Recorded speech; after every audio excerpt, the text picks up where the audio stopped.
В Западной Монголии в Ховдском Аймаке живет удивительная женщина – Агини Эч. Ей уже около 70 лет, она многодетная мать, вдова. На первый взгляд обычная немолодая монгольская женщина. Тем поразительнее то, что она сделала. Она дочь ламы и строго исполнила все свои земные женские обязанности. Выросли дети, подрастают внуки.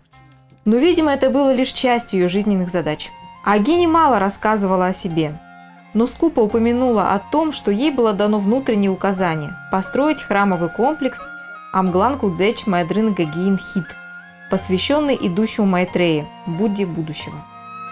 Работа началась более 20 лет назад в одном из красивейших мест в Западной Монголии. Вначале на этом месте была свалка, и, по словам Агини, она знала, что должна превратить эту свалку в храм, то есть не только очистить оскверненную природу, но и возвысить ее. Самое поразительное, что огромную часть работы Агини проделала сама.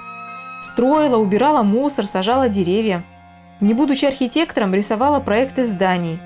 Каким-то чудом достала и привезла из Непала 108 томов Ганджура, первой части знаменитого тибетского буддийского канона. Ей помогали многие – и деньгами, и работой. Помогали украшать храмы статуями, живописными свитками. И вот результат. Ровная площадка, усыпанная светлой галькой и вымощенная плитами. На возвышении центральный храм, посвященный Майтрее. В одном из зданий повозка, в которую запряжен конь, искусно выполненная скульптура, везущий священный камень Чинтамани. В торжественные дни эту повозку вывозят наружу. Отдельно стоит храм Зеленой Тары, а также небольшой алтарь в виде юрты, посвященный Чингисхану. Перед его скульптурой Агини каждый день жжет можжевельник.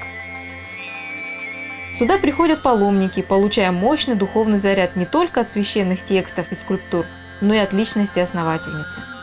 По ее словам, осталось сделать последнее – создать пруд, из которого можно будет брать воду, и который, конечно же, украсит храмовый комплекс. По его углам будут стоять скульптуры драконов.